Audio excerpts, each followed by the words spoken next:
కేంద్ర బడ్జెట్ సమావేశంలో ఆంధ్రప్రదేశ్కి వరాల జల్లు 9 ప్రధాన అంశాల ఆధారంగా బడ్జెట్ని రూపకల్పన చేసిన నిర్మలా సీతారామన్ విభజన హక్కు చట్టంలో భాగంగా ఆంధ్రప్రదేశ్కి 15,000 కోట్లను విడుదల చేసింది. బడ్జెట్ సమావేశంలో మాట్లాడిన నిర్మలా సీతారామన్ ఏపీ రాజధాని అవసరాన్ని కేంద్రం గుర్తిస్తుందని, అవసరమైతే అమరావతికి అదనపు నిధులను కూడా కేటాయిస్తామని చెప్పడం జరిగింది. ఇదే సమావేశంలో పోలవరం నిర్మాణం గురించి కూడా ప్రస్తావన వచ్చింది.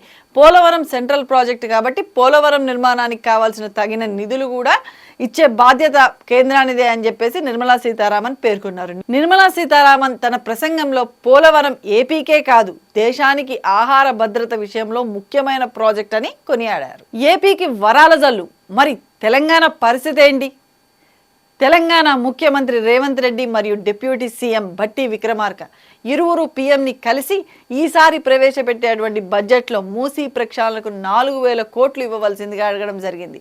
అదేవిధంగా గతంలో సెంట్రల్ గవర్నమెంట్ అనౌన్స్ చేసిన ఐటీఐఆర్ ప్రాజెక్టు మరియు regional ring road Palamuru Rangareddy ప్రాజెక్టుకి నిధులు ఇవ్వవలసిందిగా కోరడం జరిగింది. కానీ నిర్మలా సీతారామన్ తన బడ్జెట్ ప్రవేశపెట్టే ప్రసంగంలో ఎక్కడా కూడా తెలంగాణ ప్రస్తావన రాలేదు.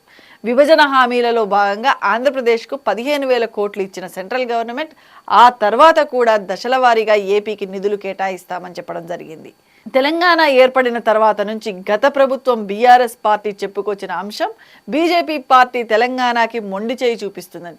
తెలంగాణలో పార్టీ మారినా కూడా బీఆర్ఎస్ పోయి కాంగ్రెస్ వచ్చినా బీజేపీ పార్టీ తెలంగాణ మీద అదే చిన్న చూపు చూపిస్తుంది. దీన్ని బట్టి చూస్తే అర్థమవుతుంది మనకి ఏంటంటే తెలంగాణలో ఏ పార్టీ ఉన్నా కూడా బీజేపీ లక్ష్యం మాత్రం ఒక్కటే, తెలంగాణని అభివృద్ధికి దూరం చేయాలని. సెంట్రల్లో అధికారంలో ఉన్న బీజేపీ పార్టీ నుంచి తెలంగాణ రాష్ట్రం తరపున 8 మంది ఎంపీలు ఉన్న తెలంగాణ కోసం వారు తీసుకొచ్చిన నిధులు 0.